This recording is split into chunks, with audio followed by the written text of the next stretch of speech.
Conversations with halos is kind of tilted. The foundation is strong because Jehovah built it. You can feel the spirit and positive energy. Questions asked comfortably like you're talking with family. Get ready to settle in. Wait for the show to begin. Invite a couple of friends. It's time for Unhinged. Introduce to you Get You Home Towing, a family company with the sole purpose to get you home. Whether you need roadside assistance or transport services, we have a flatbed big enough to transport any vehicle to its destination. Our offer to you is our gratitude and great service at a much cheaper price. We are also open to transport through long distances. If you need us, all you have to do is call that number. I'll see you soon.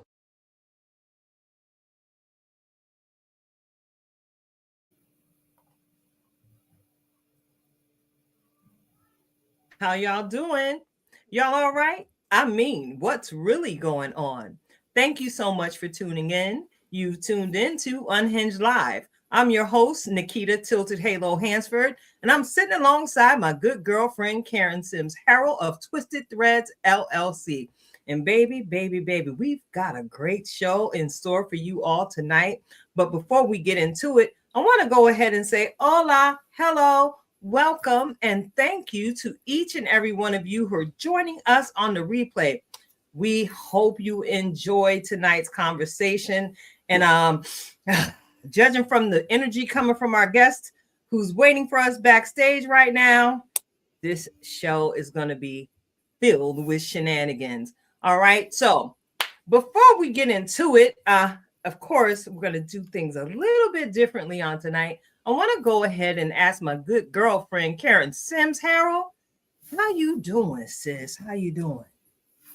I am doing amazing. I think that this is our last, if I say, cold day for a little while. So we're going to be having the upper temperatures over the next couple of days. And if you know anything about me, Tilted, you know I'm solar powered, so I'm excited. I am elated to have the opportunity and just the prospect to get out in the sunshine, get those sun rays, so that we can keep this beam on beaming. On top of that, I got family in town. They probably eating me at a house and home as we speak, right? So I'm trying to keep a tab on. Well, let me keep the good stuff. So I'm just gonna get the secret. The good stuff is in my office with me right now, so that don't nothing come up missing by accident. Nobody can't find nothing because it's in here safe with me during the show. Now, I'm probably not going to share. So there's that. I told y'all earlier in another live that I was working on kindness, but we didn't get to the sharing part for my stuff yet, but it's safe and sound in here with me. That's all that I could say for that. So the rest of everything else, I wish everybody well. I gave them one assignment. Why? Because you know the show must go on, especially when we have our family returning, right? And not just family out here, but we got family on the show today. And so it was like, yeah, we're not gonna miss this one. Why? Because the people needs our energies today with everything going on. Absolutely. So we came here to give the people what they need, not even what they want. Give the people what they need. But you know how I always do, Tilted, right? I appreciate you checking on me. You know, nobody don't check on me like you check on me. And I checked on you earlier today. I think that was today. That might have been yesterday. I honestly do not remember what day it was. But I'm going to do a check-in right now, as I often do with my good girlfriend Tilted, and ask you the question, how you doing? Girl, I'm all right. I mean, first of all, you gave me a little bit of an attitude problem because you chose violence today by getting on screen with that little sleeveless shirt you got on. Meanwhile, I'm sitting in front of a camera in a 35-degree weather zone. I got on a sweater. I got on a canvas jacket. I got a blankie on my lap. I'm sitting here wrapped up like grandmama, literally. And you're sitting here throwing it in my face that the warmer weather is going to impact your region faster than it's going to get to me. I'm feeling some type of way about that. Yeah. You You done started these petty problems early on tonight, Karen. But yeah, other than that, now that I've vented, because you know I believe venting is healthy, I'm actually doing okay. Yeah, you know, I'm keeping up with the cares of life and taking things as they come. And, you know, I'm just getting ready for this weekend. It seems like there's a whole lot going on here in the Lehigh Valley area. And you never know where you might run into me out here in these Lehigh Valley streets. So before we bring in tonight's guest, he all right, he down there with you, so he warm, so I ain't got to worry about him being cold outside on the porch waiting. All right, so I got to go ahead and get into tonight's superfan shout out, Karen. I got to get into that. You know, I want to thank you for helping me because I don't quite remember if it was this morning that you checked on me or not either. So we there today. It's just a whole lot of excitement. Yeah, it's a whole lot of excitement. We got the superfan shout out coming up, and it's also your birthday month. That's another reason why the energy is flowing, because we are celebrating you for 31 days. 31 days of Karen, baby. 31 Come days. On now, put it on a t-shirt. Get the t-shirt. Get the t-shirt. 31 days of Karen. That's right. That's right. So look, we're going to get into tonight's superfan shout out. And tonight's superfan shout out is our little sister, Karen. Now, we have known her since she was a youngin', sporting her tribute bow tie, literally, on her church's worship team.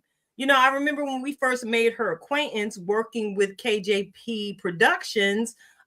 We saw this wonderfully talented creature just come into the room and pirouette and split and kick and sing notes that no man has reached before with their vocal cords. I am talking about our very own Juanita Renee Gray. That's right. Got to give a shout out to our girl Juanita and the great things that she's doing here in the area and beyond. That's right. Clap it up for our sister. Clap it up, because she absolutely deserves every single flower that's coming her way. So check it out. She and our other sister, Veronica Cummings, are co-producing and directing the upcoming family reunion production that's going to be taking place here in the Lehigh Valley area at the Civic Theater of Allentown. So check it out, y'all. We're going to put some little information out here so y'all can see that it's going to be a whole lot of people over there at the cookout. It's going to be a lot of people over there at the cookout. And if you take a gander at the flyer, you might see quite a few faces that you recognize. That's right. The family reunion production is happening March 21st at 7:30 p.m. Allentown Civic Theater, Allentown, Pennsylvania. The barcode is there. Y'all know we sharing it. We've got singers, we've got poets, we've got dancers, we've got a live band, and baby, we got one of the best DJs in the area on the ones and twos. I'm talking about Raga. That's right.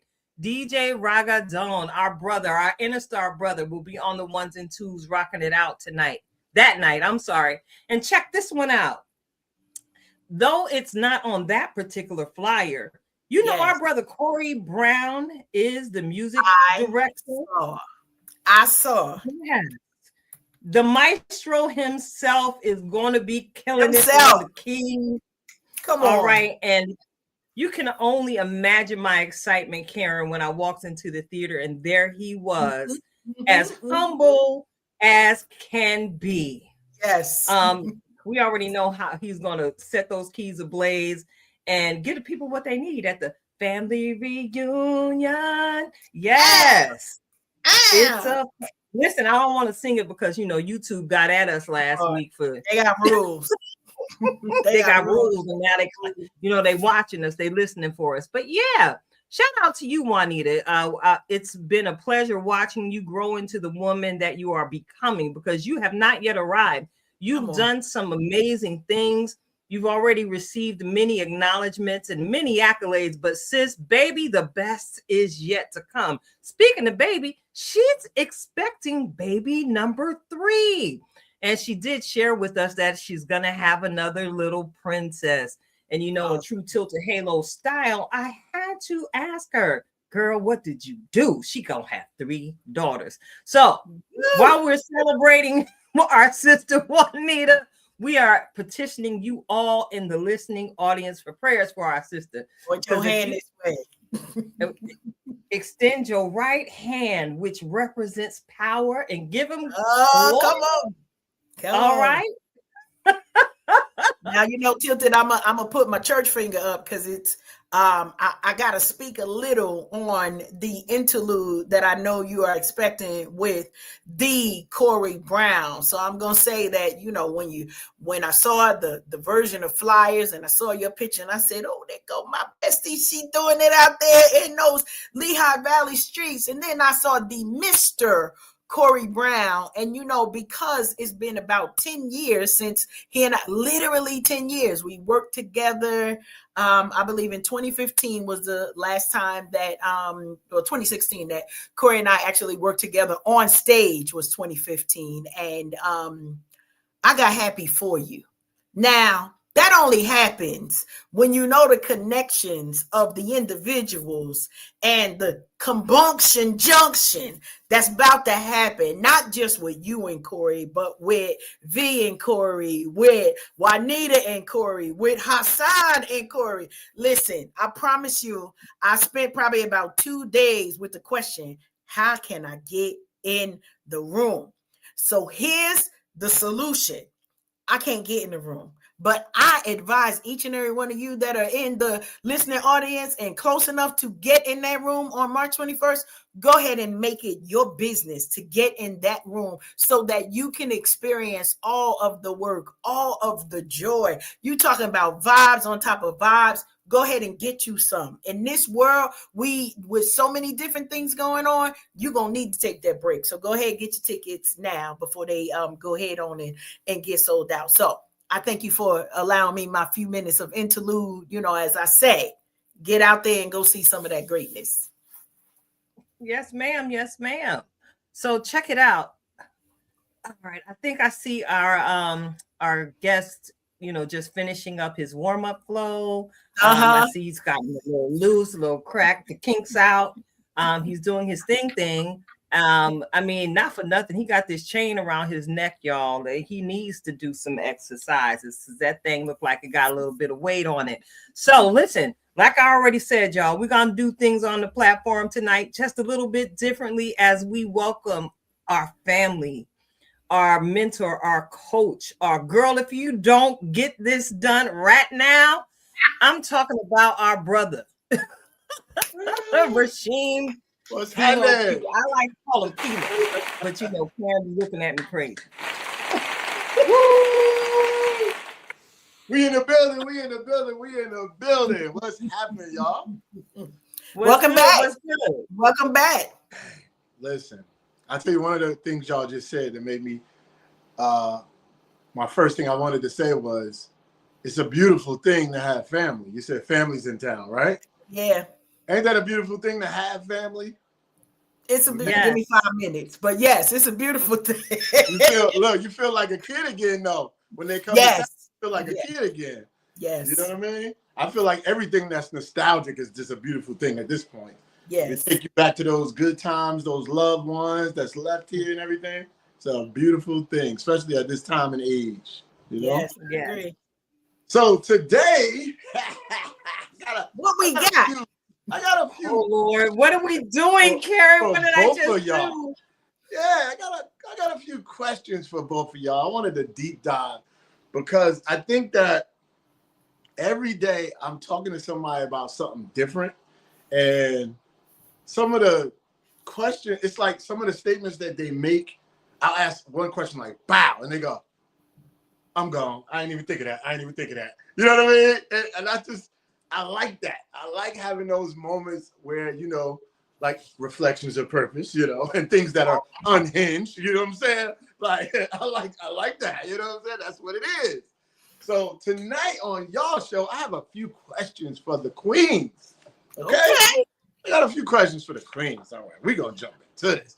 Look, I'm even joining the eyeglass club with y'all tonight. Oh, yeah. I'm just saying, right?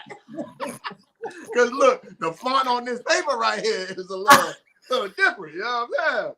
Right. Mm-hmm. Okay, so one question is, are you emotionally available to your family or just financially responsible? ooh. See, now you're getting in our business, because I promise you, Tilted and I just had this conversation about 2 Saturdays ago. Like literally. Wow. I am both selectively. I'm both selectively. Okay. I'm gonna say there are layers to that question, and this came up in the conversation, and kind of piggybacking off of what Tilted said about being both selectively, right? So we are past the age of raising children. And one of the points of conversation we mentioned is that in earlier years, we were so busy focusing on the financial responsibility for our families. Maybe sometimes we miss the mark on the emotional availability, but I'm going to tell you now, in the space where I am, and because I get to choose, right? I get to them kids grown. Okay, shout out to Danielle, my oldest. Her birthday was yesterday. Do not ask me how old she is, because it is none of my business anymore how many years she been on this earth. All I can say is we both survived. But now I get to pour in and have some of that emotional availability in a larger quantity for my grandchildren, right? And I can dish it out to my children a little bit more, because we took the time to kind of focus on doing the things we needed to do during their formative years. And now I get to say yes or no to being financially responsible in their lives, and in the lives of the rest of my family. No, because I never say I don't have it. This is a line that I learned from Tilted. My money is on assignment. So no, I can't give you none. Like, we're not gonna lie, right? We're not gonna lie. A lot of times people come and ask for money. You be like, child, I'm broke too. I ain't got no money. I got money. You just can't have it. Okay, let me put that out there. My money is on assignment. So I'm gonna leave that there. Tilted, you got anything to add to your? Actually, yeah, I do have something to add to it, because I was actually thinking about this today, and how we sometimes take the place of God in our children's lives as we begin to parent. And I was like, wow. And this actually came from something you said in that conversation, Karen. Sometimes we do play God. And then I'm like, woo, am I a narcissist? No, that's not it. We've just been in the habit of taking care of what God entrusted us with so well that it's sometimes hard to separate the responsibility financially and emotionally. They muddy together because we just naturally love our children the way we do. So now I moved into the position of, okay, now I got to move out and be like God in my children's life. We call on him when we need him, right?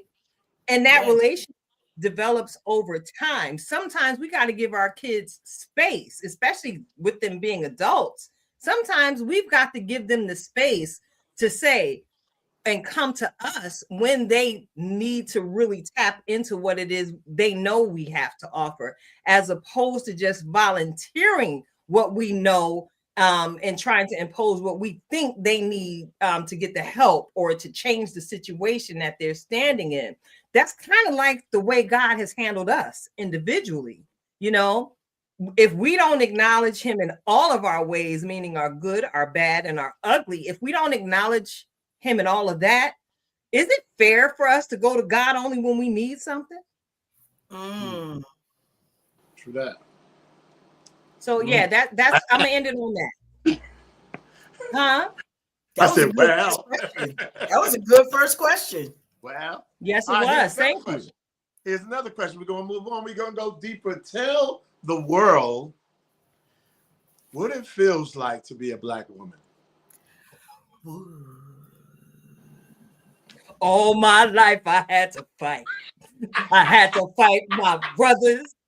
I had to fight my uncles. A black child ain't safe in a... Let me stop.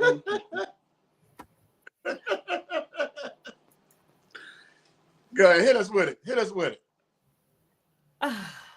Didn't I just say it all? I exhaled. It did. I want more. Yeah, I exhaled. As a Black woman who was required to leave my home and actually connect with people in the outside world every single day,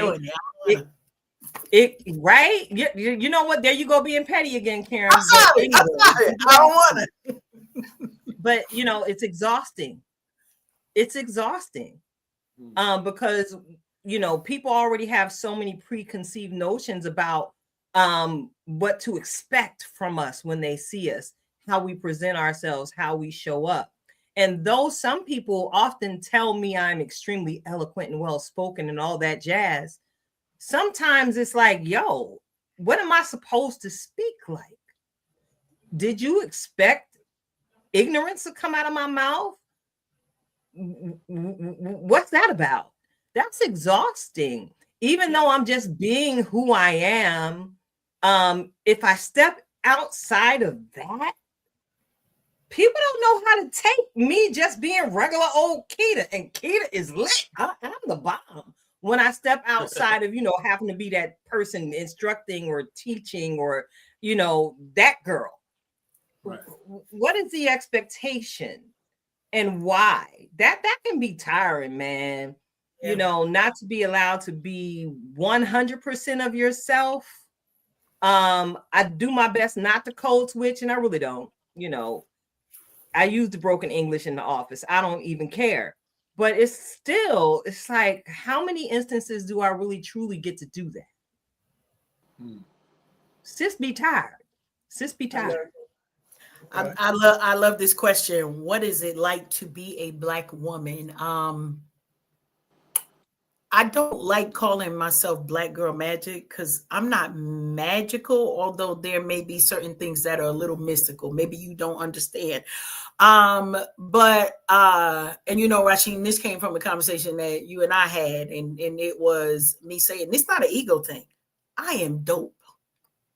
Right? Like, I'm a high level of dopeness, but I'm also the blueprint. And I don't mean me, Karen. I mean us as Black women. We are the blueprint from a lot of things in the world, but the world is not used to our voices. They're not used to our style. They're not used to our grace. They're not even used to the way that we love, right? We hear songs about grandma's hands, right? They used to do this, they used to do that. Well, guess what? Mimi's hands is still doing some things, but we understand that, biblically, and my dad used to say this all the time, don't throw your pearl to swine.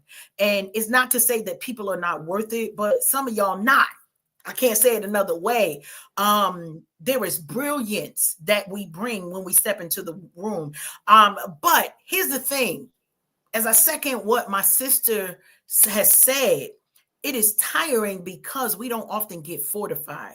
We don't often get the opportunities to be poured back into in the way that we can receive it, right? So we hear people talking about love language. What is your replenishment language that you're able to say, all right, listen, I poured out as a Black woman. I done did my Wonder Woman swirl. I did all of the things. Now I'm going to put my, I don't know if it's Linda Carter. We're going to find a Black version, Diane Carroll version down, and not be the superhero right now. You hear many Black women talking about, we want the soft life.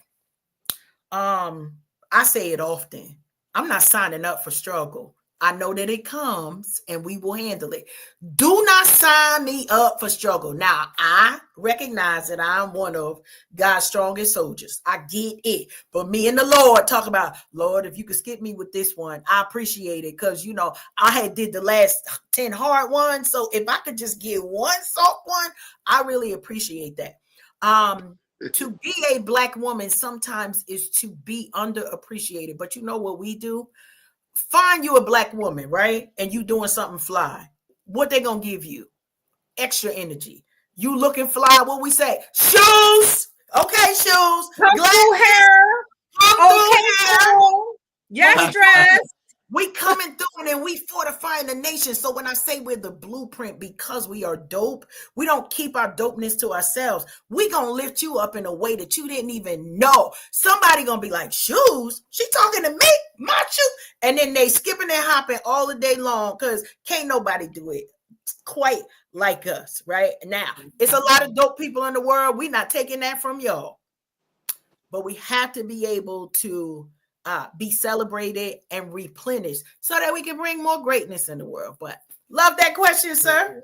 Okay, I got another one. He full of them. So what is the ultimate form of appreciation shown to you? Ooh.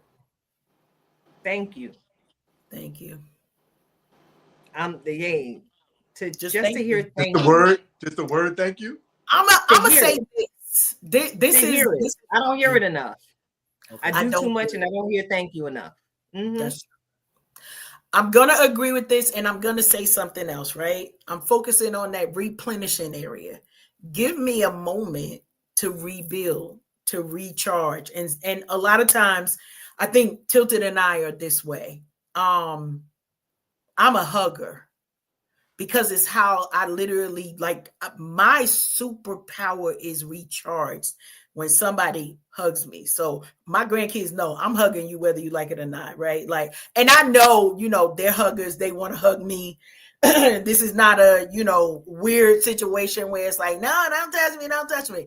But when I'm hugging them, right, we're doing that exchange of energy to understand that. Right.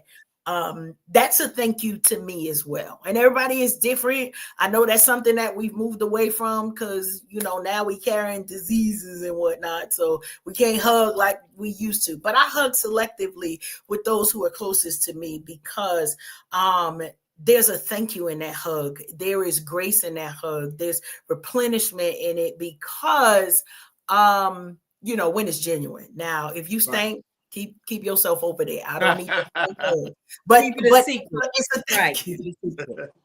I'm a hugger too. I need you to do one thing for me. I need you to describe the soft life. Ooh. You wait a minute, cut that out. That's you, Karen. This is PG over here, but that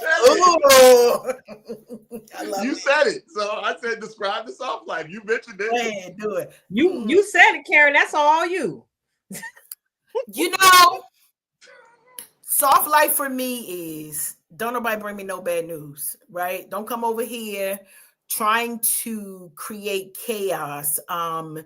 We are women of a certain age. We call ourselves queenagers because we have endured some things. We've done some things. But here's the biggest thing that we've done. We have gained wisdom. And so don't come over here with them little teenager antics. Don't come over here with situations that's going to cause me a headache. Don't come over here with stuff that's going to cause me to get out of my big queen chair because now I got to come down there and deal with you. Soft life for me is a place where thank yous live, where grace lives, where love leads, right? And where wisdom is aplenty. Because when we are wise, we learn that there are multiple ways to do things, but we don't have to choose the struggle, right? I said that to you earlier. Pick one struggle. Pick one struggle. We're not struggling in every area of our life, right? So if I got a struggle in the marriage, that means my money is good, my mind is straight, my job is doing good. If the kids acting crazy, listen, y'all not bringing all that struggle over here. So soft life to me is I've done the work to not only be a soft place for folks to land, but to also find a soft place to land, whether life gets hard or not. So I don't know if that's like the actual definition of it, but I see that as a soft life, right? Don't bring me no bad news. Don't bring me in my Mary J. Blige and my MJB voice, no more drama, right? We here for the good vibes and to be able to share love, not anguish or hurt. So yeah, that's my thought. Soft life. It's not about money. It's about if a person could spend $50 on you and not buy flowers or dinner, what can they buy for you? You know, it's funny. Probably 2 years ago, I gave this assignment to my husband, and this was before he was my husband, because I learned some things. That's all we're gonna say. His assignment, and it was during my birthday. It was in February, and I said, for 60 days, you have to show me appreciation, and you can't spend a dime. You can't spend. Listen, when I go hard, y'all know. Now, listen. 10 minutes after I said it, I realized my birthday month was in it, so we needed a repeat. He's like, "You said it. You said it. Wait a minute. But I said it, and I stuck to it. He gave a reprieve for the birthday, but this is the thing, right? We are so used to people. We're so used to equating love with dollars. We're so used to equating care with what somebody spends that we forget the assignment of love is free. It's free to love me. That means take me on a trip to the park, right? Like, don't give me the money. Spend the money on some gas so we can get somewhere. Take me to the water, right? Always the number one answer, because those who know that's where the exchange happens for me. But take me to the water. Show me what you think about me. So in that time, he wrote me a letter.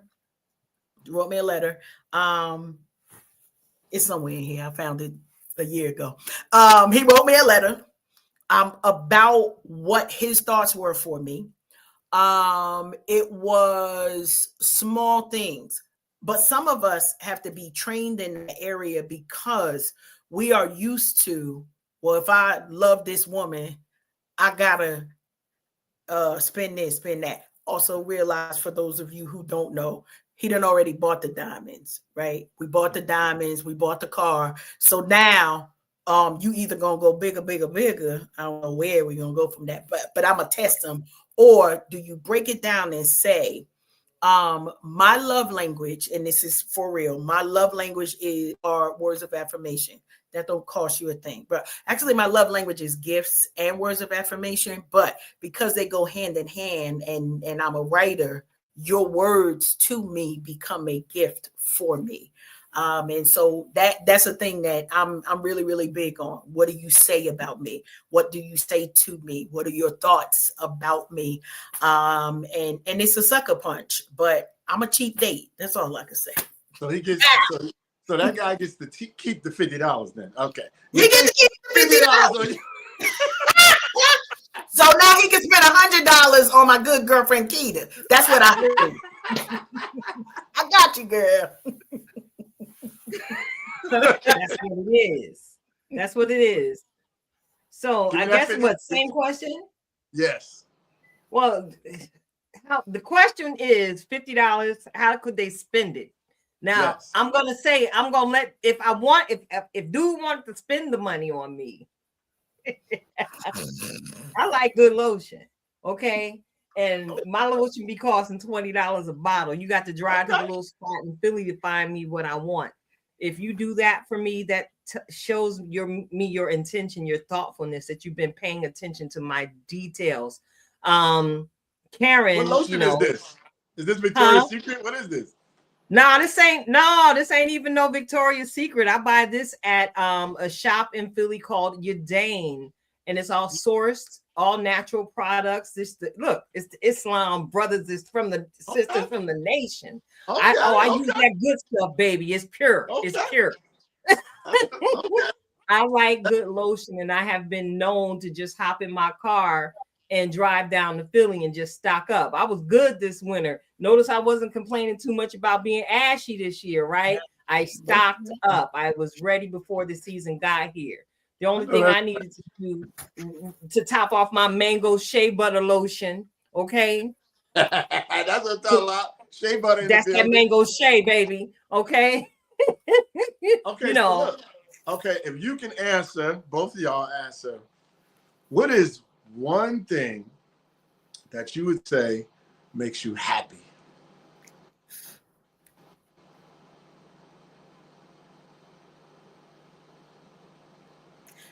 I'll go. Sitting by the water. just sitting there. There is something, and I'll say it's magical, but it is ingrained in me. I talk about it, the exchange. Don't talk to me. You ain't got to say nothing to me. Let me sit at the water and wander in the awe of the water. Like there's something that happens to me there. I'm a even nicer version of myself, Sheen. That's all I can say for that. I am sweet. I am the softest version of me. You I'm watered down. I'm literally watered down. I promise you, I Lord, she am. done turned herself into some Coke 45. Lord. I'm watered down, but because I'm a person who, first of all, I'm a Pisces. I'm a Pisces. I'm a water sign, so it is me going back to my roots and what I know for myself at that water. And so, yeah, I'm rarely. It was yeah. I'm rarely not happy at the water. Like it is one of my happiest places because I know.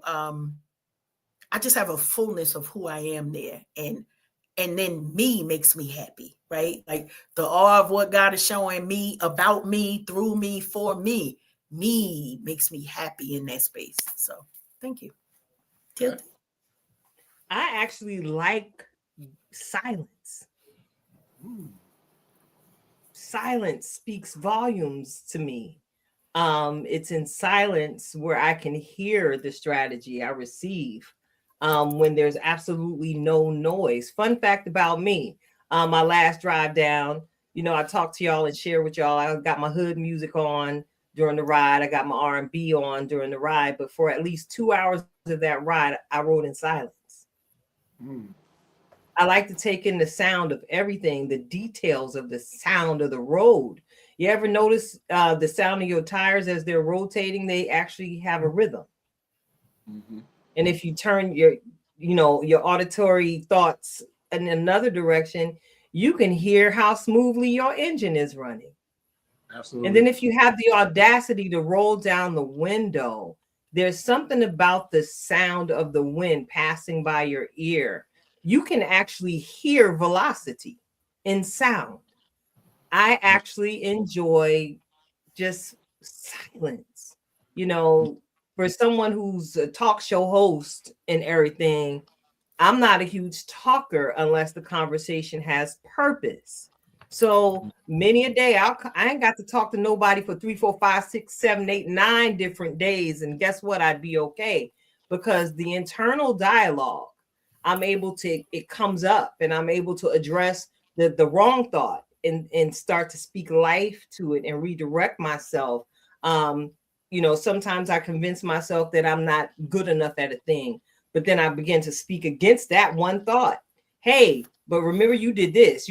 Look how far you come, girl. You the bomb. It always turns into a girl, you all that in a bag of chips plus dips and ice cold Pepsi. You are all of that. The silence takes me there because that's when things resurface. My sister Hannah, she works in neurodivergence, right? And I noticed in silence, things I forgot happened come up. It's like, oh wow, that happened. Is that impacting how I'm handling myself and how I'm handling others today? Let's deal with that one thing that I forgot. But those things happen for me in silence. And as y'all see, I'm pretty peaceful. I'm pretty zen. Yeah, that's me. Love it. All right, I got another question. No, we getting deep. We getting deep up in here. Let's go. Yeah, you guys. Okay, you want to talk to us, huh? So you got 20 of your ancestors, not related, people who have just been here for different purposes, inventors, people who was doing revolts, people who stood up for racism, and they were all just sitting in front of you, and they all asked, so what do you do? What do you say to them?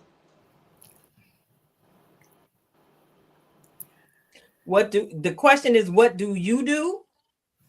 They are all sitting here in front of you. Yeah. And they want to know, what are you doing as a Black person in this world? Are you doing something for the next generation or whatever?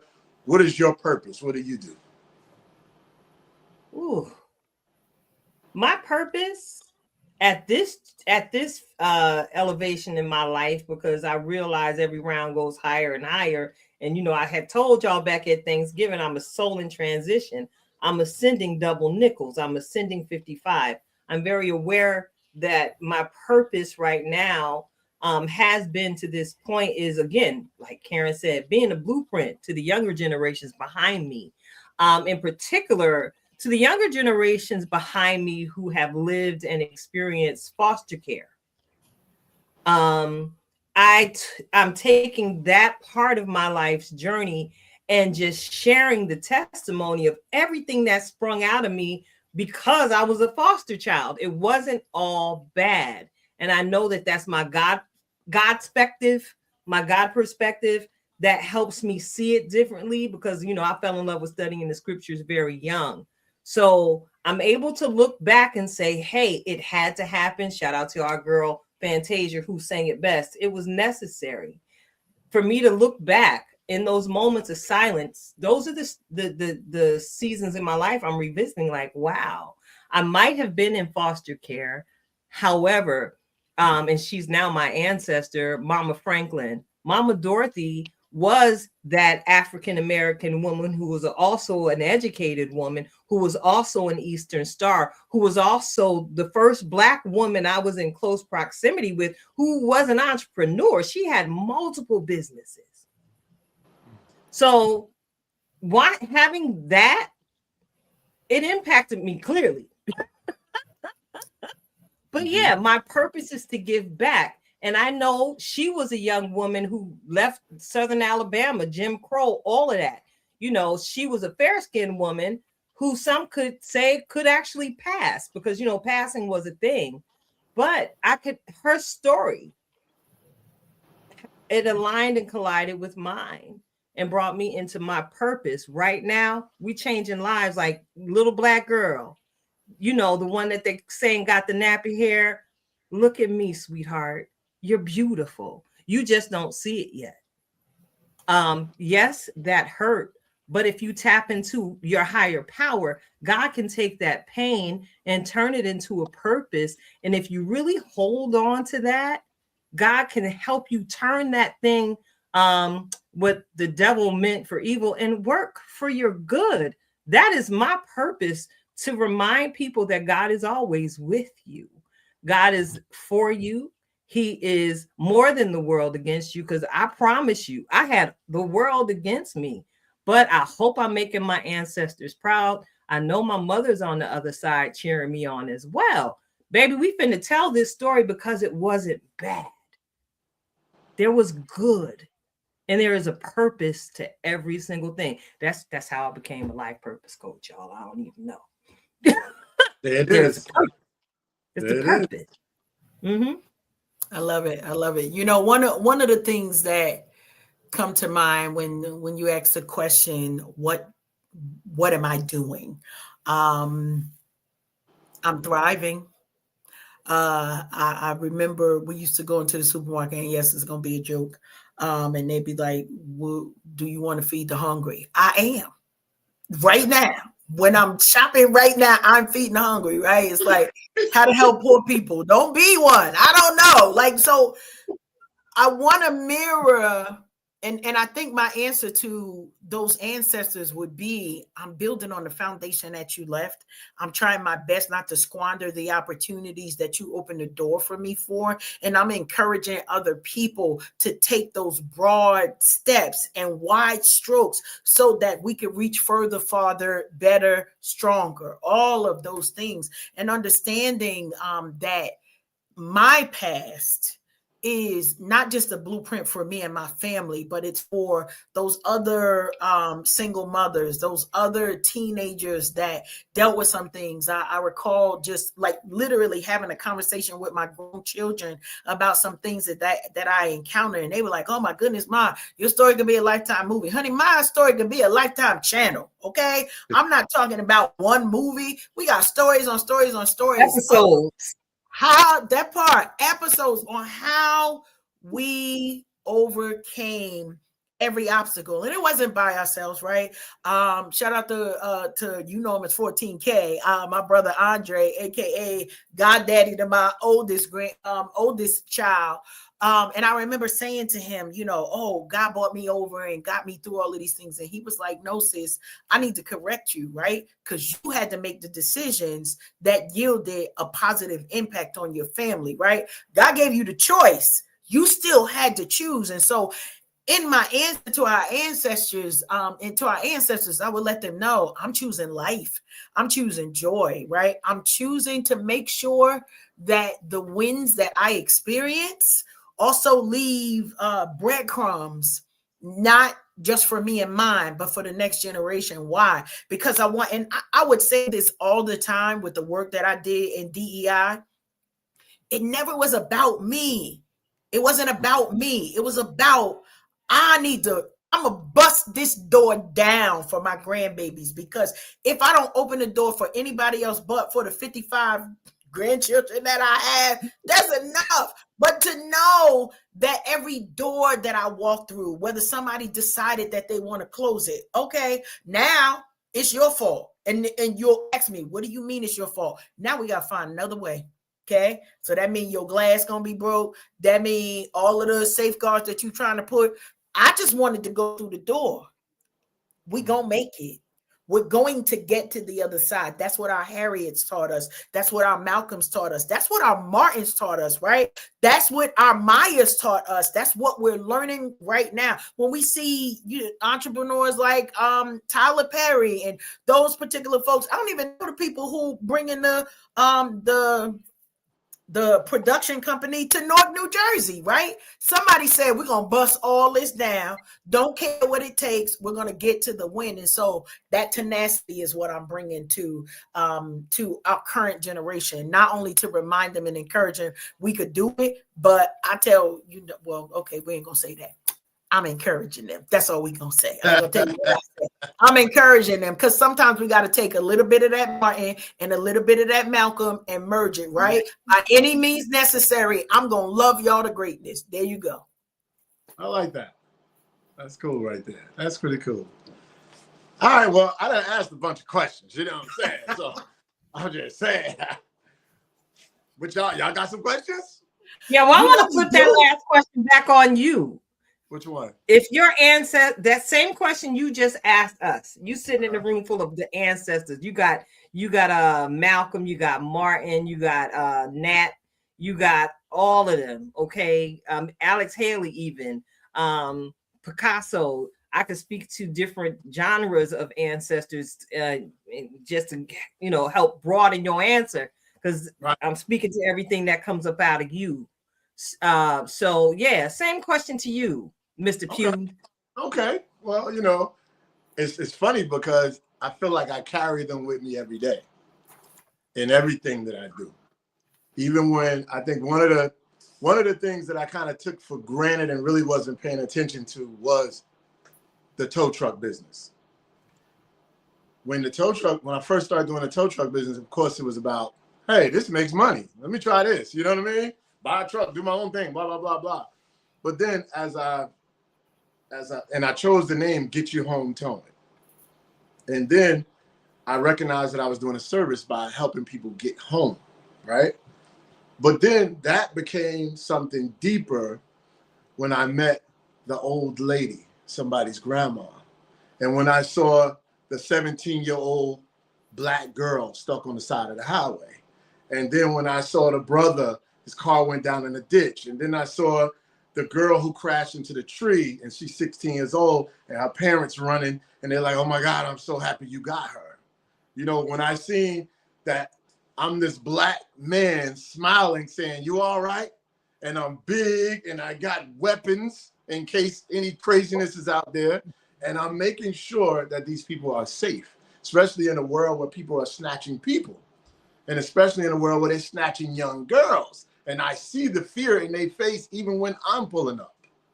And I say, hey, you good? You all right? You okay? All right. Well, get in the truck, have a seat. I'm gonna deal with the car. And they go, okay. And they get on the phone. They on the phone. And they stay on the phone as long as they will. Look, I'm gonna get you home. You good. You in good hands. And I saw it was like, I didn't realize how impactful that was until, and many of the listeners won't realize how impactful that is until they stuck on the side of the road and it's dark. Okay. And it's in a town that they might call a sundown town, or it's so dark on the street that it's a farm on this side, farm on that side. You can't see in front or back of you, and your battery about to die in that car. You know what I'm saying? It gets real. I did a video one time where I said this video is called Conversations with God. It's like when I'm in that tow truck and I got all the lights and everything going. When I go down them black roads, let me tell you something. It's so black, I wouldn't want to be stuck in the tow truck. You know what I mean? Okay. So I can imagine a person in the car.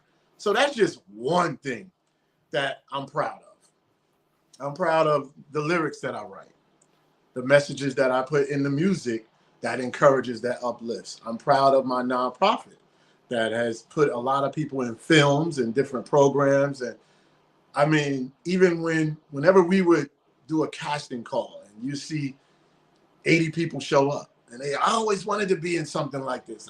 It was in my back of my head. I dreamed it, but I never had a chance. Well, here's your chance. Boom. Express yourself. And then to see that person go from, like, let's say like a John Black, his first film being It Takes a Village Part 2. And now John Black is all over Tubi. Shout out to all John. over Tubi. He's everywhere, you know? And there's a few other actors that, man, I feel like the Spike Lee in this area, but and when I look at that, by just saying Spike Lee, look at all of the opportunities he created for the people he put on. And I would say to my what's the guy name? Was his Robeson? Paul Robeson? Yes, Paul Robeson. That's an ancestor. Yes. He would be proud of that. You know what I'm saying? It's okay, true. You helping some of my theater people, you know, stuff like that. Then mentoring the youth, especially the troubled ones.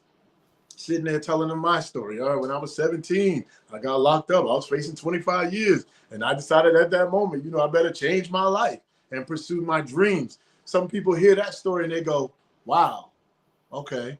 And they look at that and say, okay, you're successful. And I say, wait, I'm not successful until I finish raising these 4 boys and this daughter.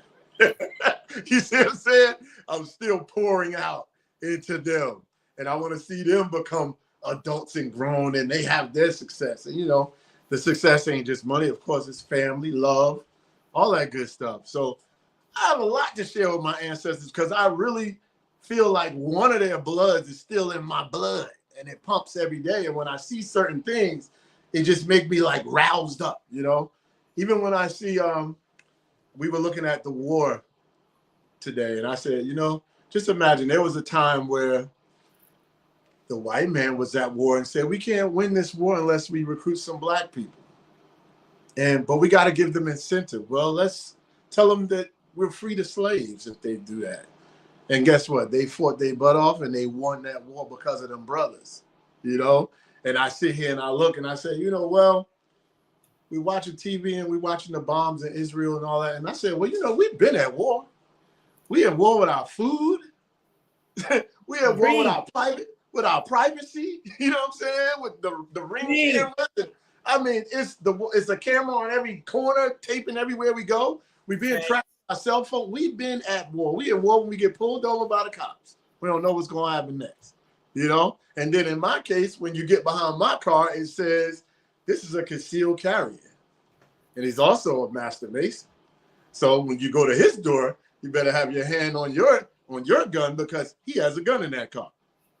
So depending on what side of the bed that cop woke up on, it could be my last day or his. You never know. But that's a war that's in our mind constantly. And every day when I went to school today and I told my daughter, hey, give me your hand. She said, Mom, don't let me walk with her hand. I said, I don't care what your mama do. I'm holding your hand. You get what I'm saying? I said, and the reality is this. They snatching kids. I saw a video where the mother was holding a baby's hand, walking out of Walmart. And this guy was walking in Walmart. He bent down and grabbed the child while the mother was still holding onto the child. And then they struggled out of frame. And they said that different people came in and tackled him down and he got arrested. But think about the balls that this guy had to have. I'm going to take the baby while she's holding the baby. Like, to me, that person, it's like bring the death thing back. Because this person just needs to die. They no respect for nothing. They don't need to be here. Why have so many people that don't value life alive? All right. Don't want to be here. Don't be here. You know what I'm saying? But don't try to make what you describe by the water as a beautiful place into a massacre place, into a place where people scared to go to the water because you out there shooting everybody on the beach. Right. I mean, like, come on, what we doing? You know? And then another thing is, I know I'm ranting, but I'm going in. That's the ancestors. I told y'all. So flow, brother, flow. You know, and it's a thing where I feel like there is no way on the planet Earth that we should be victims of anything anymore. If you a victim today, you ain't paid attention. You haven't been paying attention.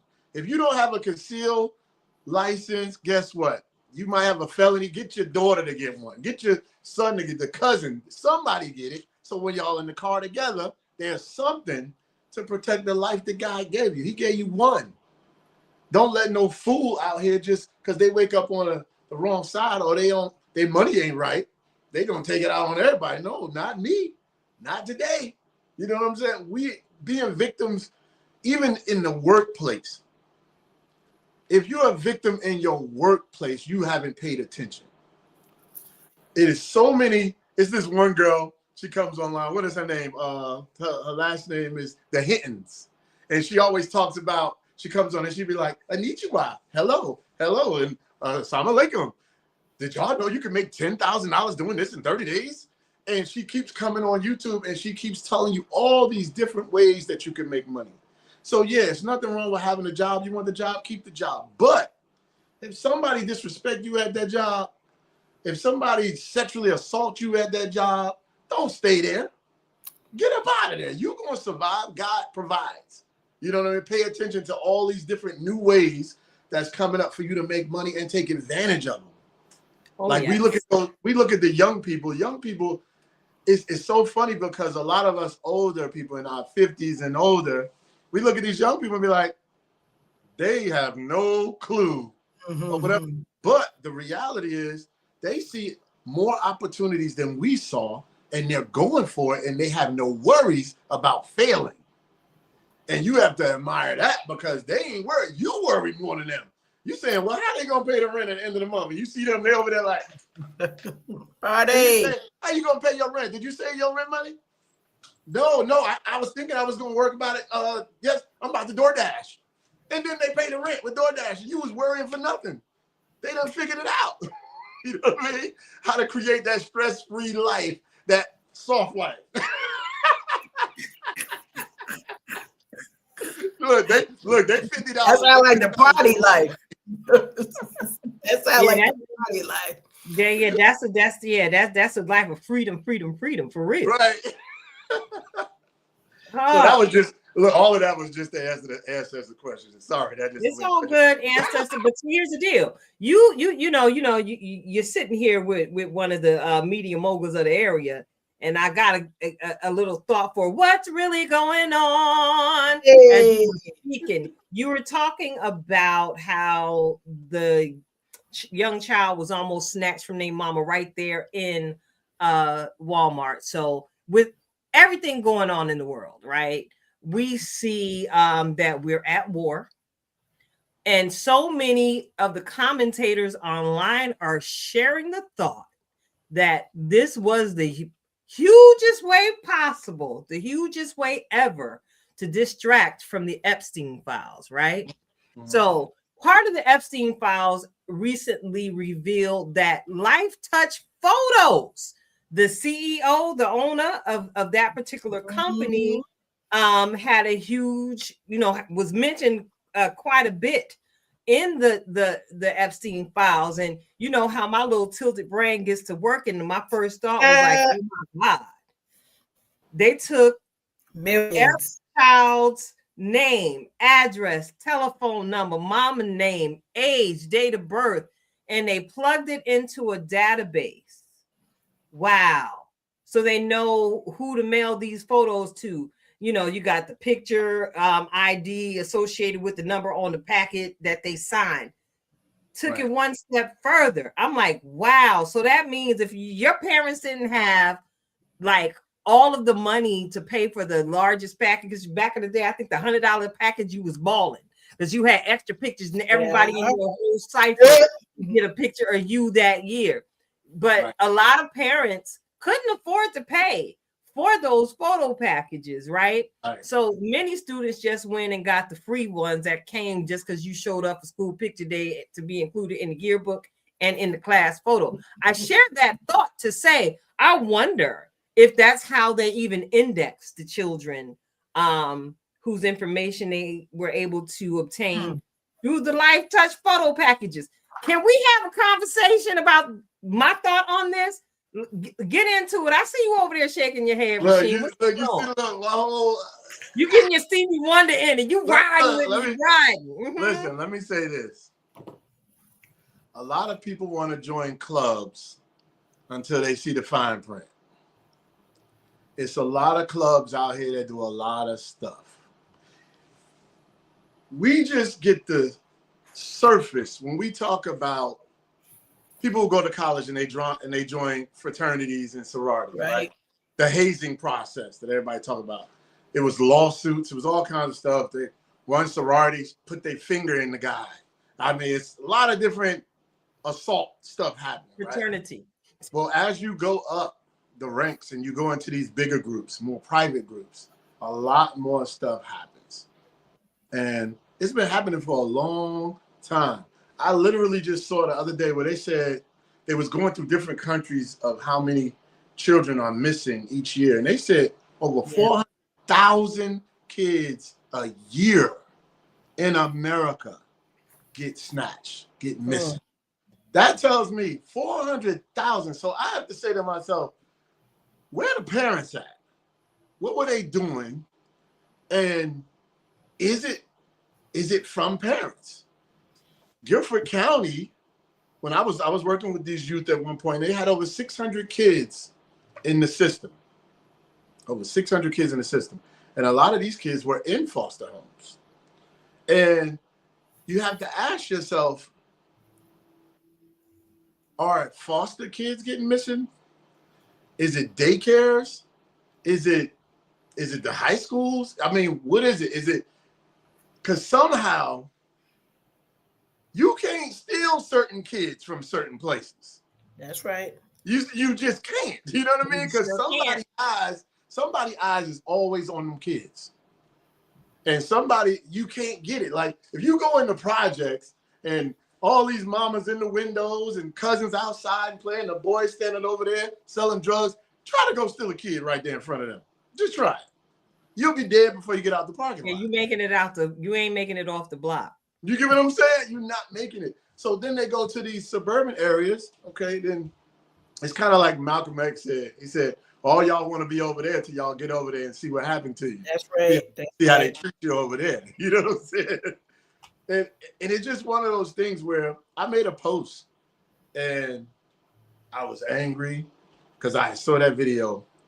And I said on my post, I said, everybody go get a concealed license. And I said, if you see somebody trying to steal a kid, just shoot. That's all. Just shoot. And, and I'm not condoning violence, but are we going to sit here and let 500,000 kids get missing in front of our face? If somebody do that in front of me, they're going to have a bad day. That's my kids say, oh, dad going to say you're going to have a bad day. You're going to have a bad day. You know what I mean? Because it should not be accepted. You got countries that if you steal something, they cutting your hand off. It could be a piece of fruit. You know what I mean? You got guys where if they rape somebody, they're cutting off their private parts. So now you got to walk around with a bag to use the bathroom forever because of what you've done. I mean, there has to be more than just going to a prison, getting into a fight, and staying comfy for 20, 30 years and come out with your weight up or gray hair and all that. Now you in the old folks' home living off Social Security that everybody else paid into. It got to be more than that. That's not enough. I remember my homeboy, he was hustling. He never had a job. And he was hustling and selling drugs, and he got shot and got popped in the stomach. Boom. And he had to wear like a little wrap and everything. And then he told me one day, he said, yeah, man, you know, I'm up, and it's funny. I'm living in PA. He told me I'm in PA, and he said, I'm on Section 8, and I get disability. And I said, what? He said, for the rest of my life. I said, so wait a minute, let me get this straight. So you sold drugs your whole life, never had a job, never paid into anything concerning the government at all, never, no taxes, nothing.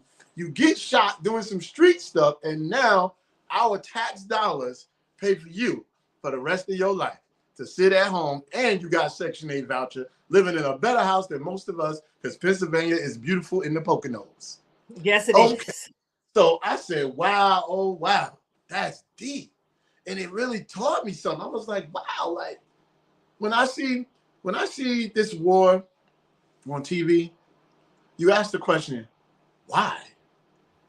And I don't see no different than seeing Malik from 18th Street going to take over 22nd Street because they're getting more money over there. That's all I see. You got no reason. There's no reason to be at war with nobody unless you're trying to take over their area for their resources. You know what I'm saying? This whole country, that is a fact. This whole country was built on gangsterism. These people sent people over to the Americas, and it was black people here, natives. We are the natives, and others, you know, whoever, God knows best who else was here, and they conquered it. They took over. They killed millions to take over this place, and now they even went against the place that sent them here. They went against them. They started sending, what was it, Britain or UK? One of them. They sent soldiers over here, and it was the U.S. people was fighting where they came from. Like, no, this is ours. We independent. Oh, 4th of July, Independence Day, yay! We independent gangsters.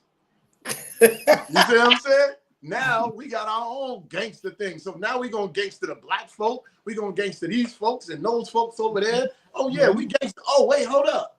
We got some guns. We got more guns than we even use, than we even need. Yo, let's go take that other area over there, dog. Yo, I'm with it. How many people we got with us? Oh, look. We ain't even got to do it. We're going to start an Army, a Navy, Air Force, and Marines. We're going to recruit people from this country and make our own gangs to go take over areas that we want to take over at any given time. It won't even cost us our life. That's all I see. When you study history, that's what it is. That is the plain sight. It's like, I don't see politics. I see man taking over areas, man trying to be greedy, or man trying to control a people. Oh, this is my district. That's your district. That's that control. You know what I mean? Even when it comes to religions, that's my religious house. This is my religious house. I require you to pay this amount of money. You come in here. I require you to pay a amount of money. We're going to call that this. We're going to call that that. Different names, control. At the end of the day. You know what I mean? Like, look, my uncle said, well, I ain't going to say the N word, but he was just basically like, you know, an N is an N. It don't matter what he do. Don't matter what he is. And, you know, the N is ignorance. It's past any color. Not a color. Not a color. Not a color. And America is gangster. The eagle is gangster. The eagle is the highest flying bird that can see all things and swoop down so fast that the animal don't even see him coming, and grab him up and then drop him to kill him, and then come back and grab him while he's dead and go feed his family. The American way. The American way. According to Rasheem Pugh. It's gangster. You know what I'm saying? Woo! Gangsta America. Gangsta America. Thanks, America. And you know, the one thing you brought up, Rasheem, a lot of things, right? A lot of manipulation. Shout out to Girl Talk Nails. We love you, Marisol. Thank you for joining us this evening. And we got all of the questions, all of the topics. But one of the things that you mentioned is that manipulative control and how it activates not just in the war, not just in the Epstein files, right? Getting back to the Life Touch and the millions of children that were in the mix to be exploited. And we signed up for it, right? Like, I know I was the one. Well, I mean, I would only take the picture till I had one good picture of the kids, and then I said this is the last one, so I ain't paid for a picture since Danielle was 9, because them pictures cost too much. But that's another story. When we sent our kids to school to learn. We sent our kids to school under the premise that they were safe. Right. I think the biggest thing with the war, with the files, is that the thought of protected safety is shattered on so many levels. And the biggest, I think the biggest challenge with all of this and why people are going in a tailspin is, one, nobody wants anybody to know that they've been duped, right? Like, you could dupe me and it'd be between me and you. I'm gonna side eye you and be like, no, you can't have none of my cookies, or you can't have whatever shared thing. It's a different thing for all of us to be in a space and say, we were duped. We were duped by the thought of, because many of us don't think of the American gangsters, right? They don't think of the American way as gangster. If I see it and you have it, I'm gonna take it.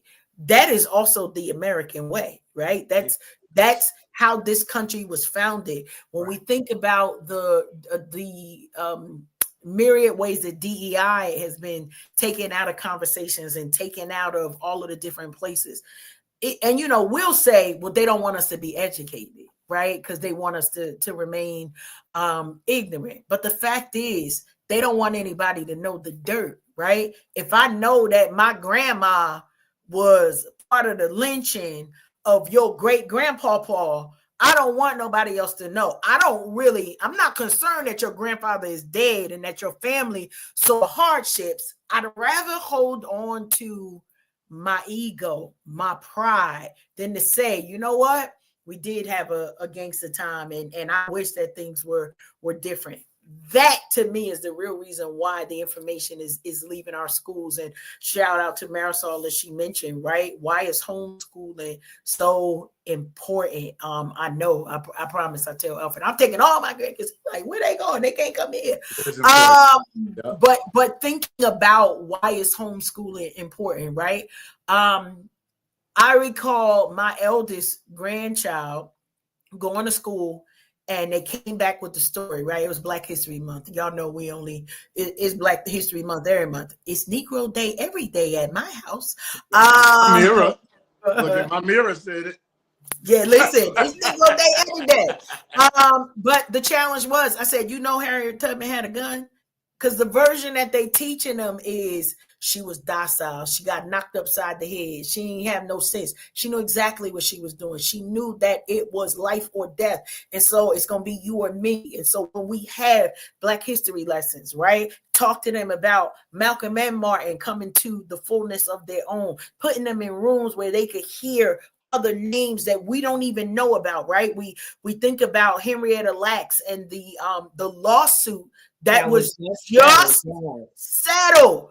That woman been dead for I don't even know how many years, that we talked about, that they did not think it was robbery to steal the cells of a Black woman. Come on. When I said we the blueprint, I meant that thing. They took that woman's cells and turned it all the way around, that now we have vaccines. We've got cures for different things because of what it is. When we think of the gynecology profession, right?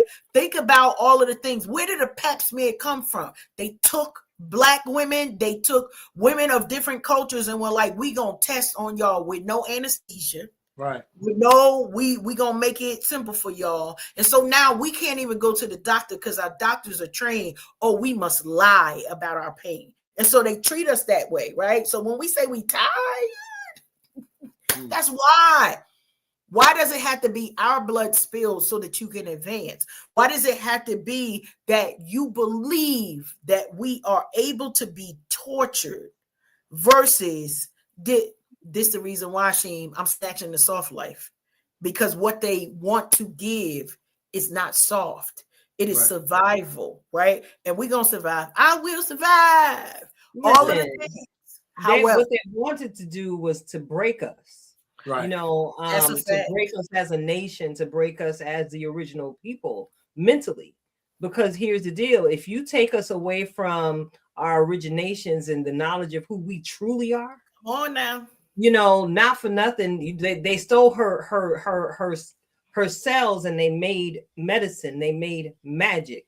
Baby, there's magic in the melanin and they know it. You know, one of the songs that I like to hum on one of my drives is one of Erykah Badu's On and On. And one of the lyrics is, those intellects don't believe in God, but they fear us just the same. So for us, it's like we're living the fear of the Black man, fear of a Black planet every single day, because somebody in that upper room of power that sits down with the suppression plan and, you know, helps with its implementation has the knowledge that we really are the head and not the tail. We really are kings and queens outside of the ratchet foolishness that they tend to lean towards broadcasting on your major media airwaves.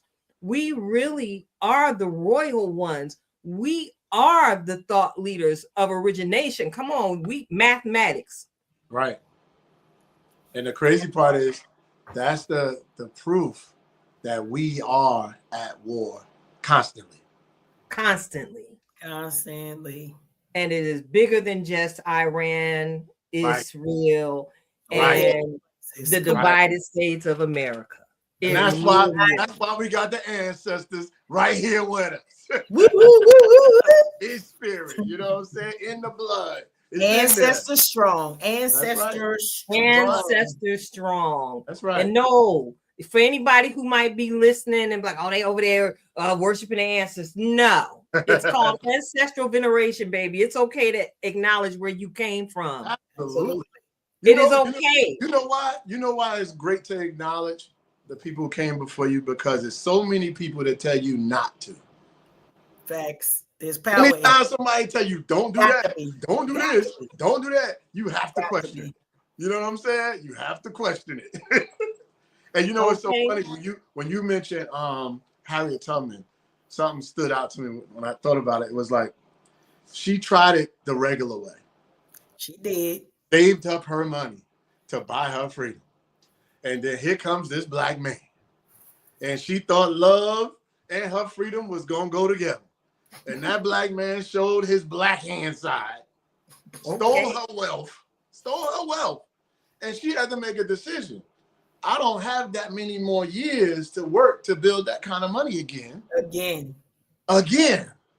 So I'm gonna have to take this freedom that I want. And let me tell you something, just the thought of that, knowing you could die, knowing everybody with you could die, and you say, you know what? Let's go for it, y'all, because this ain't it.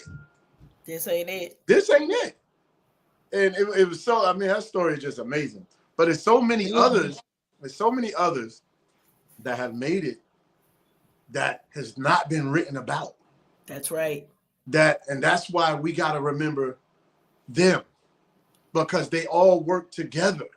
Like when you look at, I was saying on a live the other day, and I was talking about music, and I said, you know, all them years ago when there was like a Marvin Gaye, and they were what's my man name, like Otis Redding and all these guys.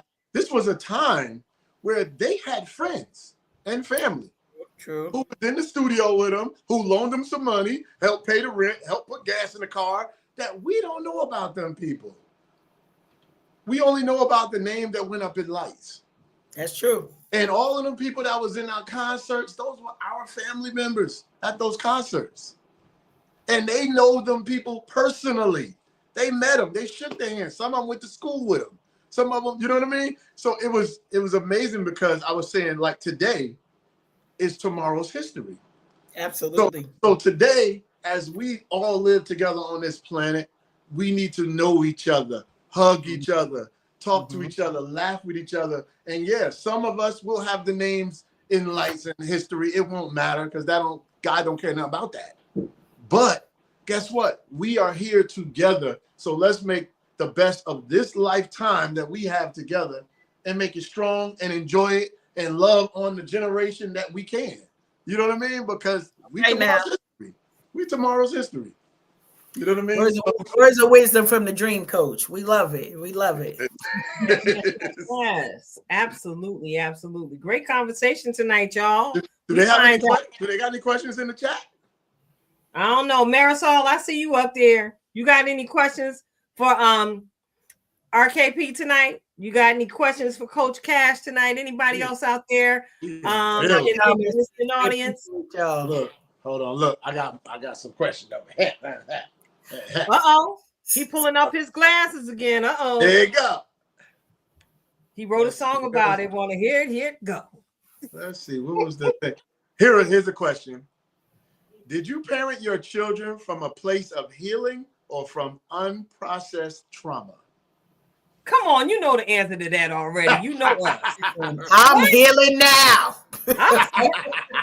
Take me to the king. Now listen. He said, I'm healing now. I'm healing right now. You know what? Because this is the thing, right?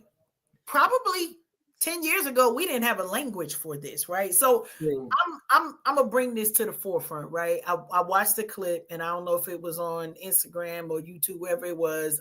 Shout out to the actor Clifton Powell, you know, the chocolate brother. And it was a all men's table with the pretty smile. Go ahead. I'm sorry. It was an all men's table, right? And he could play a bad guy, like for real. But one of the things that he mentioned that stuck with me, and I don't know why it's just coming in my mind, but it stuck with me, was he was saying in his 60s, he just learned how to love himself, right? That means for 60 plus years, he probably was loving everybody else wrong, right? Dogging them out, doing well. I don't know his story, so allegedly, because you ain't coming for me. I got $5 and I'm keeping it. Okay, but allegedly, that was the story. And the women are, dogging them out. Oh, it's your responsibility. You need to know, take the accountability for your emotional stability. 10 years ago, we didn't have the language for this, right? Many of us, I'm going to say many of us didn't have the language to say, was I emotionally available, right? I put food on that table for them kids. They didn't die, right? Wasn't that the goal? For some of us, that was what we were taught was the goal was. Many men of a certain age and of his age, you were considered a good man if you just came home, right? Come home, pay some bills, not even all the bills. Just come home and pay some bills. Now, here you go. Here go your good man certificate. The reason why I struggle with hearing women bashing that is that it doesn't come from a place of empathy. Now, I get it. We the ones that got dogged out, right? It was us. We got carried that. Whew. And that's why some of this stuff is heavy. But for our Black brothers, right, they also had to carry some things that they didn't know that they were taking us out with friendly fire. They maybe some of y'all pimps was pimping and y'all knew what y'all was doing. But there are a large majority of gentlemen who did not have the language to say, I don't know how to hold you better, right? I got to have you over here and somebody else over there because I don't know about this emotional security that to provide you. I don't know how to sit in one place to be, right? I ain't going to get into your segment, Keita, but I don't know how to be here for another woman. And then that kind of turns up and we're like, oh, men are dogs and they not this, they not. We got to sit around sometimes and ask, because here's the one thing about a dog, they usually got a trainer. Boom.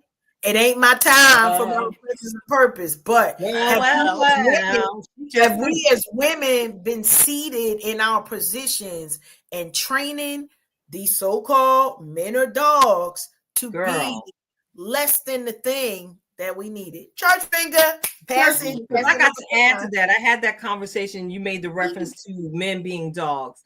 I had a conversation with one of my very good male friends about this years ago. And I was sharing with him how my brother got angry with me because I used that term, men are dogs. Brother got pissed off. But my good friend, he said, no, you're right. All men are dogs. And that, to what you said, Karen, he said, it's just how you train your dog. All dogs have a trainer. And get this, some dogs are never trained. Some dogs are just wandering around in varying alleys and ain't got no kind of couth about not the you know what I'm saying? Listen, not every dog has a trainer. So a lot of them don't know. I'm gonna put a spin on it. What's up? When you're a young boy, 2 or 3, right? Your mama dress you up, make you look all nice. And all the girls, all the older women go, oh, look at him, so cute. He's so cute. And they're like, I know, right? He cute, little fine self, souping his head all up, right? So cute, girl. When he get big, he gonna be fun. Girl, he gonna be a problem when he get big. Girl, he gonna be there. Now, as this little boy start meeting other little boys, the little boys' conversations with each other are, man, don't no girls want you. You don't get no girls. You don't get no girls. And they set the stage as, if you don't have girls, plural, you're not even cool. If the girls ain't looking at you, oh, you got one girl? What is that? You're not that. So now you have mama who dress and get the haircut every week and so sharp, 2 years old. Why? I don't know. You know what I mean? Braided all up, so greased up more than her head. He's so decked out. You get him locked into the looks and appearance. You got the friends saying, you got to be this, you got it. And then as you grow with that from middle school, more girls, you ain't got no girls. High school, you ain't got no girls. So now you out of high school, you a player. Because you was trying to be so cool to your friends. You was trying to be, but. Oh, he was preaching in his swing. So good. He was getting it. But he don't come right back, I'm sure. He got to plug in something, I'm sure. Yes, but it's interesting enough.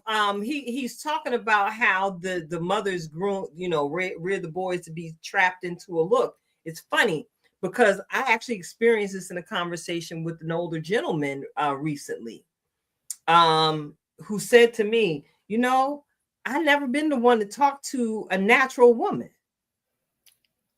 Because he was always of the thought that a woman is supposed to look a certain way. Right. If they don't have the long weave, if they don't have their nails done, right.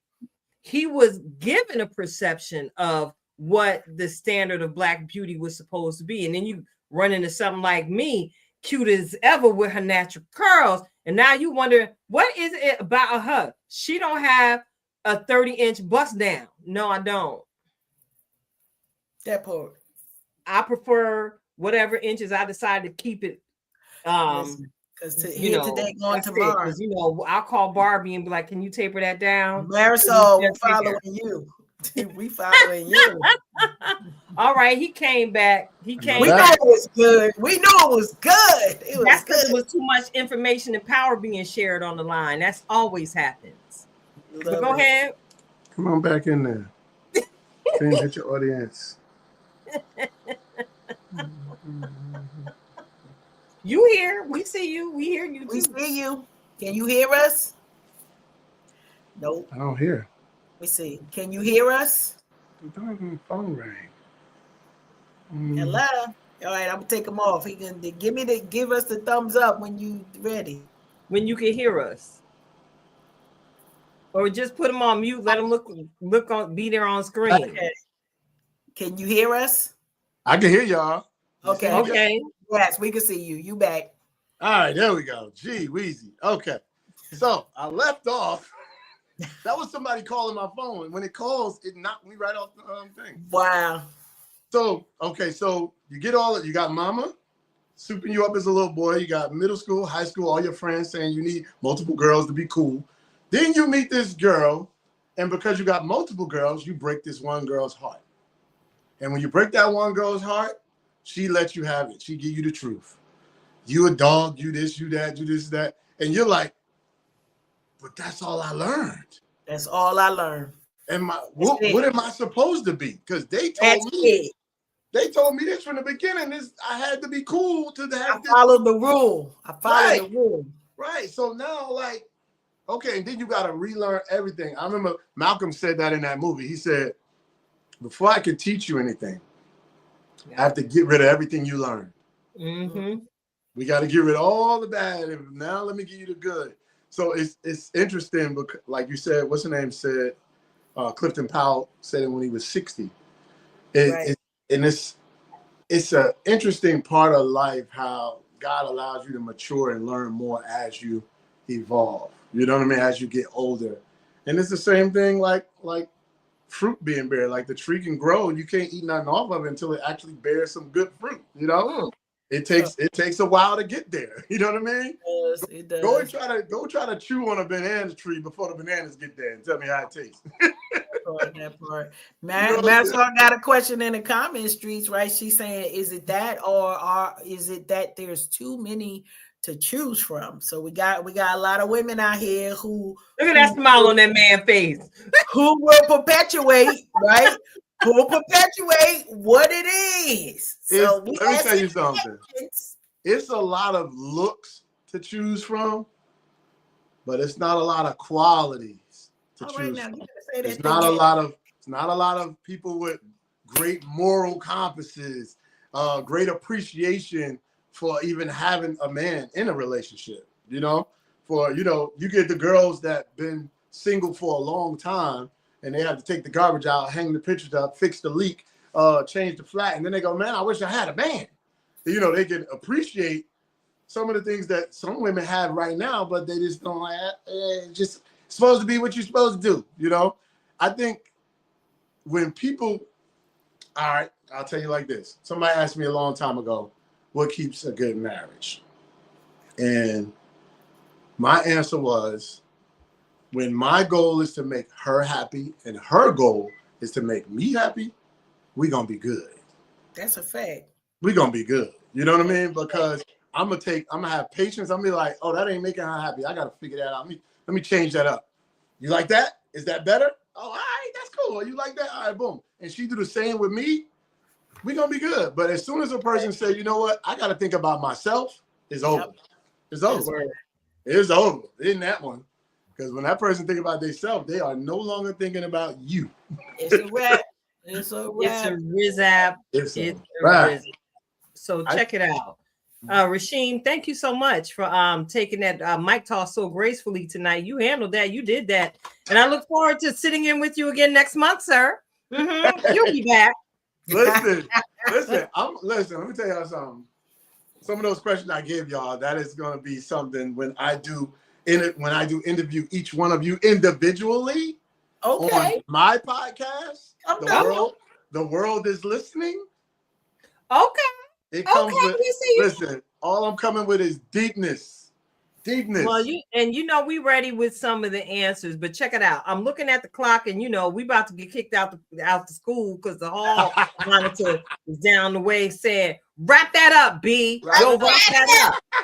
So I gotta go ahead and segue into my most favorite segment of every single show, every single week. I like some soul nourishment. I need to be watered by my Pisces friend. So check it out, y'all. Get it together and get ready to receive this week's reflection of purpose from our very own in-house certified master life coach, Coach Cash herself of Twisted Threads LLC. Coach Cash, you ready, boo? I'm ready. You just listen, stay ready so we don't got to get ready. That be the line. So today I want to give a reminder. We talked a lot and we started at the top of the hour talking about family. And so today's title is Hold them close. Hold them close. We see a lot of different things going on in the world. I think, our guest this evening talked a little bit about holding the hands of those children when they out and about, and understand the message that is sent when a family unit operates as a family unit is crazy out here in the world. But it's so powerful that I wanted to take the opportunity and the time, not just because my family is in the house, like literally right now, and it's just a little bit too quiet, so I might be nervous. I don't know if they killed each other or if they just all getting along. I'm not really sure. But in 10 minutes or less, I'm going to find out. Hold them close, because many of our matriarchs, I'm going on 10 years of celebrating my mom's transition. And I say celebrating because there were certain lessons that I couldn't learn until she departed, until she exited this earth. And then, my goodness, the lessons that have been learned in the last 10 years. But when we are holding our family close, holding our family, those friends that are now family, right? We get to make the choices of who's within our family unit, who's within our support system, who's in our tribe. We talk about that here all the time on Unhinged. But I want to remind you, hold them close. We see the reports, right? Gas prices already going up. Ain't nothing but about somebody being greedy. We still using last week's gas. So how the gas price go up? I'm sorry. However, as those gas prices go up, make sure you hold your family close. Hold those loved ones. Our elders are getting up in age. Make sure you glean the time with them to hear the oral stories, right? The oral history that they are carrying around. I found out some things today because it's still Black History Month. For those of y'all who don't know, 365 every day. Till this stuff wipe off, y'all gonna get all of me. Holding them close also allows you the opportunity to learn about the history that never made it into anybody's books, the names that have never been called. And some of that ancestry is right in your family.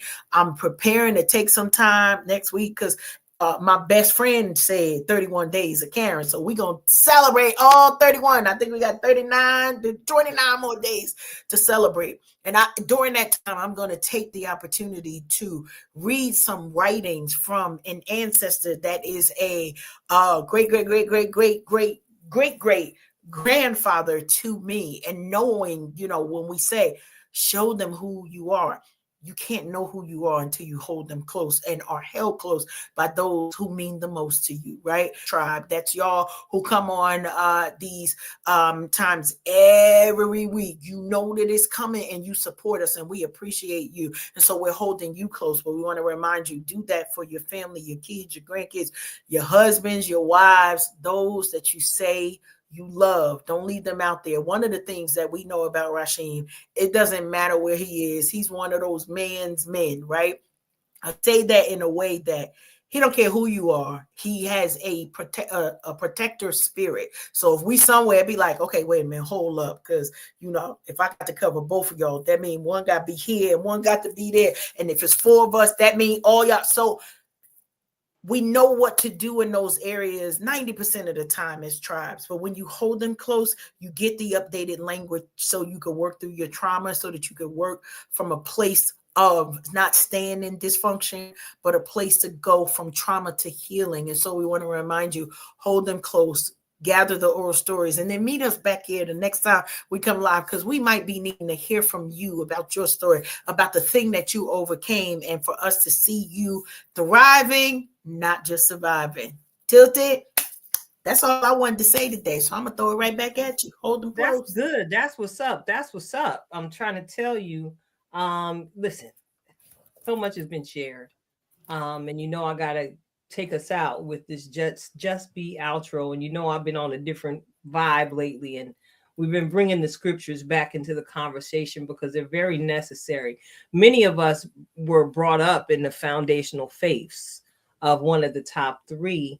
And as I enjoy looking into the different holy books, my foundation starts at the biblications, okay, the Bible. Those scriptures took me into the Torah. They took me into the Apocrypha. And as we were sitting here tonight and, the conversation flowed the way it did, that one scripture came to mind, 2 Timothy 1:7, that reminds us of this, that God hasn't given us a spirit of fear. He hasn't given us a spirit of fear, but of power and of love and a sound mind. So if I was to encourage you to just be anything this week, I would encourage you to just be powerful and stand in your greatness. We see so much going on. We hear of wars, we hear of rumors of wars, we hear of inflationary gas prices, we hear of crooked politicians, we hear of the Epstein files. We hear of different things going on in the halls of Hollywood, in the halls of even your local county offices. Listen, just be powerful, and be powerful beyond your wildest imaginations. Be powerful enough to do that thing that you were once afraid to do. We spoke so much in this conversation, and my thought just went back to a lot of the things and the systems that have been put into place have been put there to keep us in a broken state of mind. But I would encourage you, again, as I mentioned, many of us came up within the 3 major world faiths.